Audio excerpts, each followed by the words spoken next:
नमस्कार दोस्तों, पाथफाइंडर पर आप सभी का स्वागत है। मेरा नाम निधि है। दोस्तों, section 66A of IT act 2000, ये एक्ट जब से आया था तब से ये कंट्रोवर्सीज के दायरे में रहा।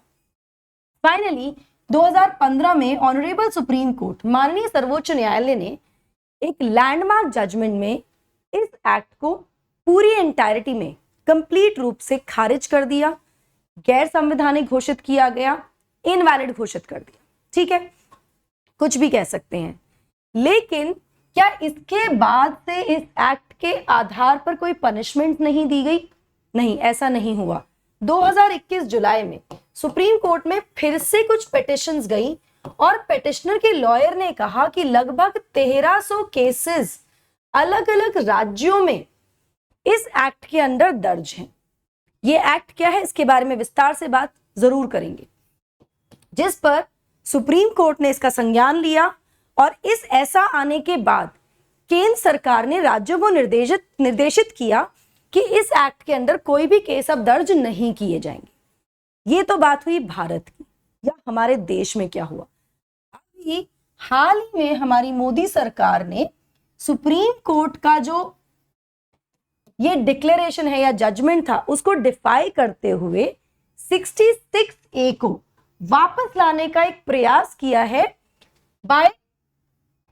वाया यूएन ट्रीटी के माध्यम से। ऑनलाइन स्पीच के संबंध में है, इसी के बारे में डिटेल में बात करेंगे। So 7 years after the Supreme Court struck down section 66A, 2015 में वो लैंडमार्क जजमेंट आया था, श्रेया सिंगल जजमेंट है, जिसके बारे में आपसे मैं बात भी करने वाली हूं। Of the Information Technology Act as unconstitutional, Modi government is trying to bring the restrictions on online speech through the back door। एक नया रास्ता खोजने का प्रयास किया जा रहा है। फिर से 66 के अंडर जो प्रावधान है उनको लाने के लिए। ठीक है, कैसे हो रहा है? एक इंडियन डेलीगेशन गया है यूएन कॉन्फ्रेंस पे on cyber crime in Vienna. तो वियना में ये जो कॉन्फ्रेंस चल रही है साइबर क्राइम पर, इसमें हमारा जो डेलीगेशन गया है भारतीय डेलीगेशन, उसने प्रपोज किया है the use of measures that are almost identical to those of the controversial section 66A। मतलब जो प्रपोजल वहां गया है वो बिल्कुल आइडेंटिकल है। When I am saying identical, I mean identical. I will show you the proof. वहां पर जो प्रपोजल गया है 4D में और section 66A, they are cut copy paste. तो मतलब यूएन के थ्रू इसको लाने का प्रयास किया जा रहा है, जिसको सुप्रीम कोर्ट ने अनकॉन्स्टिट्यूशनल डिक्लेयर कर दिया था। क्या है पूरा मुद्दा, इसी के बारे में विस्तार से बात करते हैं। बिफोर मूविंग फॉरवर्ड दोस्तों, ये है मेरा छोटा सा इंट्रोडक्शन। ये मेरा टेलीग्राम चैनल है जहां पर आप मुझसे जुड़ सकते हैं for all my classes and updates. मेरी स्पेशल क्लास और प्लस कोर्सेज से भी आप जुड़ सकते हैं विद द कोड NDLive10। ये क्लासेस बिल्कुल फ्री होती हैं। एनरोल करने के लिए आपको सिर्फ मेरा कोड चाहिए NDLive10। Why Unacademy? Because Unacademy gives you the widest range of benefits along with constant results every year. Now, ये जो इंटरनेशनल कन्वेंशन है on countering the cyber crime, ये कन्वेंशन है क्या, इसके बारे में थोड़ा सा बात कर लेते हैं। ये इसकी सेकेंड मीटिंग जो है ऑफ द एडहॉक कमिटी, इसमें एडहॉक कमिटी बनाई गई है जिसकी सेकेंड मीटिंग हुई was organized by UN with 29 member countries। इसमें 29 मेंबर कंट्रीज के साथ ये मीटिंग हुई है, दूसरी meeting. Sending the delegates to Vienna from 30 May to 10 June, जिसमें ये प्रपोजल दिया गया है। ठीक है, this was done to continue the drafting of new treaty around cyber crime.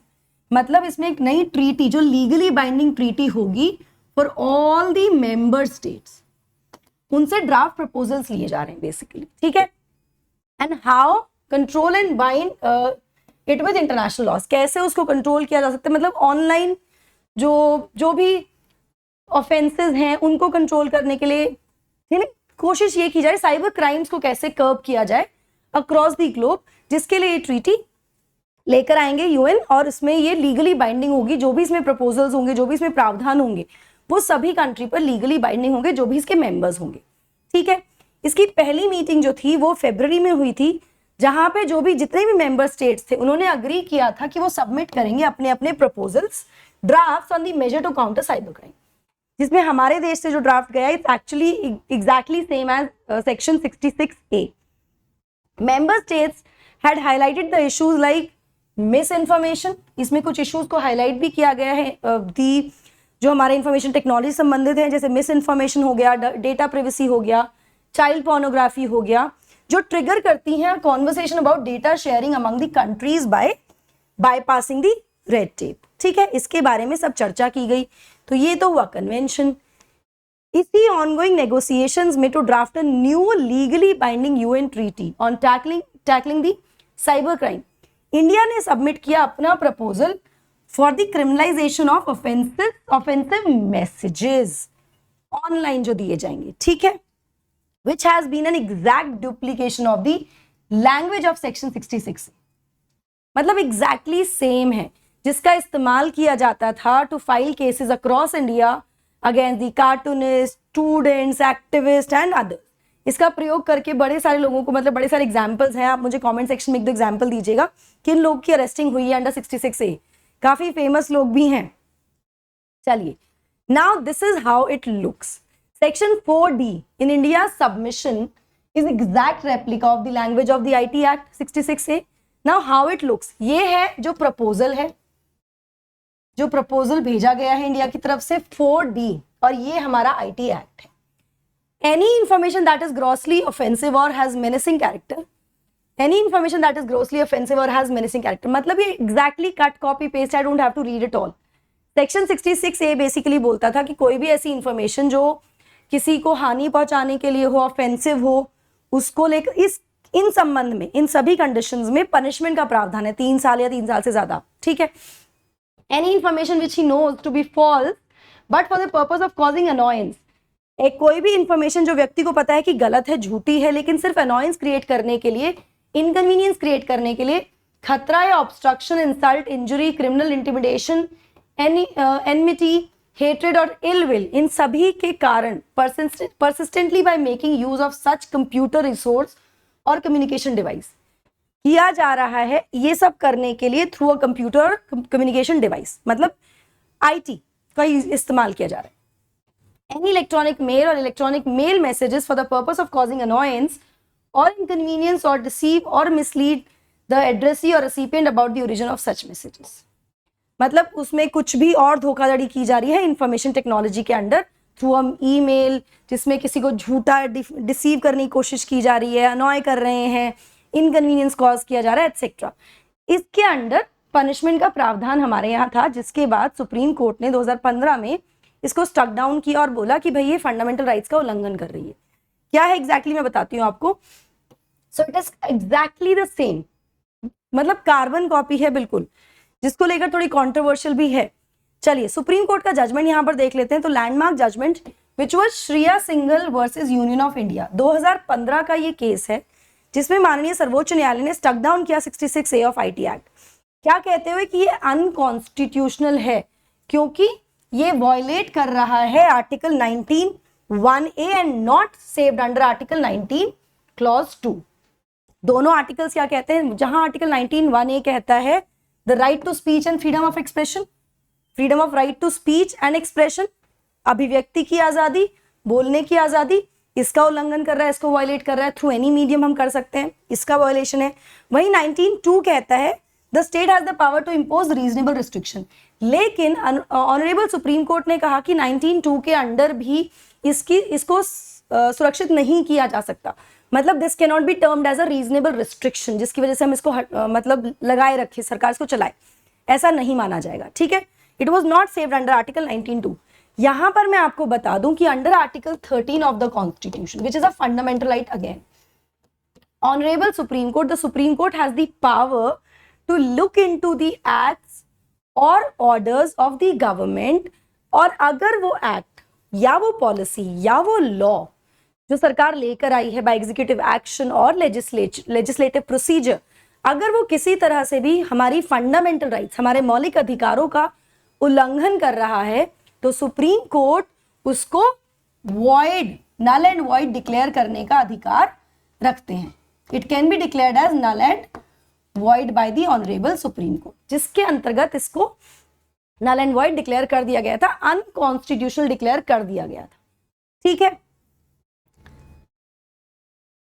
ये जो प्रोविजन थे इनको क्रिटिसाइज किया गया था for being misused by law enforcement agencies, कि भाई ये जो प्रोविजन लाए हैं आप 66A के अंडर, ये एक तरह से मिसयूज ऑफ पावर है।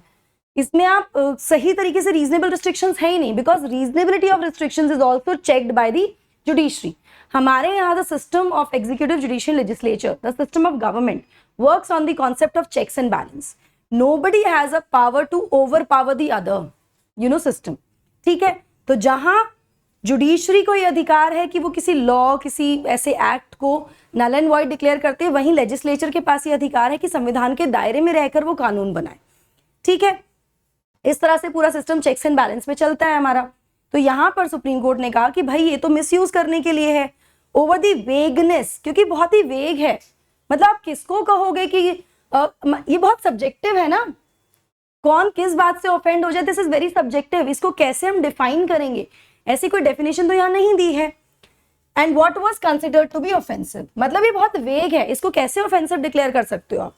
ठीक है, however despite the ruling a number of instances have surfaced in where various states police departments have booked people under the now defunct provision। जो मैंने आपको बताया लगभग 1300 केसेस 2021 में इसके अंडर गए थे, जिसकी पिटिशन सुप्रीम कोर्ट में पहुंची थी। ठीक है, now what is the response from the members. Let's say पहले एक हाइपोथेटिकल पोजीशन देखते हैं। लेट्स से अगर ये प्रपोजल यूएन अग्री कर लेता और ये प्रपोजल ऐड हो जाता साइबर सिक्योरिटी के लिए या साइबर क्राइम को कर्ब करने के लिए, तो ये लीगली बाइंडिंग था सभी मेंबर स्टेट्स पर, और India being a member state हमें इसको अग्री करना पड़ता, हमारे देश में इसको लागू करना होता। तो जो एक एक्ट हमारे संविधान ने गैर संवैधानिक हमारे सुप्रीम कोर्ट ने गैर संवैधानिक घोषित कर दी है, वो act through UN treaty legally binding होकर वापस हमारे देश में आ जाती। खैर अभी सिचुएशन इज अंडर कंट्रोल, क्योंकि जो मेंबर्स का रिस्पॉन्स आया है इंडिया के प्रपोजल पे, वो they have kind of opposed it. So delegates from European union, UK, Georgia, Luxembourg, सभी ने अपोज किया है और कहा है कि भाई ये वायलेटिव है of the right to speech. भाई फ्रीडम ऑफ स्पीच के वायलेशन में है, ये बोलने का, अभिव्यक्ति का अधिकार सभी के पास है, आप उसको वायलेट कर रहे हो। Members attending the convention said this. वहीं दूसरी तरफ जहां अभी कोई भी country, no country has supported this proposal, अभी तक किसी भी नेशन ने, किसी भी मेंबर ने इसको सपोर्ट नहीं किया है। वहीं दो महत्वपूर्ण नेशन, वन इज रशिया, उसने कहा है that it needed more time to think about India's proposal. Russia ने अपना समय लिया है और बोला है कि मुझे और समय चाहिए इस प्रपोजल पे सोचने के लिए, उसके बाद ही Russia would give its response. On the other hand China did not engage with the proposal at all। China ने प्रपोजल से एंगेज होने से साफ फिलहाल मना कर दिया है। So let's see where it goes, how it goes and finally क्या बनकर आता है। लेकिन हाँ, ये जरूर है कि this was not very good, और exactly सेम चीज जो हम अपने संविधान में हमारे संविधान के अनुसार गैर संवैधानिक है, सुप्रीम कोर्ट ने उसको खारिज कर दिया है। उसको लाना यूएन के माध्यम से, आई थिंक इट वॉज चलिए छोड़िए, जो भी है इस पे अपने व्यू जरूर बताइएगा आप मुझे कमेंट सेक्शन में। आप इसके बारे में क्या समझते हैं, आपको क्या लगता है कि क्या ये प्रपोजल अग्री या एक्सेप्ट होना चाहिए या नहीं होना चाहिए? नहीं होना चाहिए तो क्यों नहीं होना चाहिए? Please do not give me political views in the comment section, give me the real reasons, reasonable views दीजिएगा। ठीक है, तो दोस्तों अनअकैडमी ने अनाउंस किया मेंस मेंटोरशिप प्रोग्राम 2022 के लिए, जहां पे आपको 1 महीने का एक्सटेंशन मिल रहा है। आपको यूज करना है मेरा code NDLive10 to avail this offer.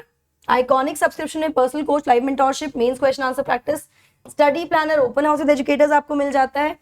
Subscription के लिए आपको प्लेटफॉर्म पर जाना है, जाकर सिर्फ मेरा कोड यूज करना है NDLive10 and there you go, you will get good discounts. Loan facility का भी आप फायदा उठा सकते हैं अनअकैडमी पर। टू अवेल योर सब्सक्रिप्शन दोस्तों, बैचेस 8 और 15 जून से शुरू हो गए हैं by the top educators at Unacademy. Optional carnival भी लॉन्च हो गया है 5 जून से, जिसमें 8 टॉप ऑप्शनल मल्टीपल लैंग्वेजेस हमने शुरू कर दिए हैं, ये भी आप एनरोल कर सकते हैं। So that's it from my side.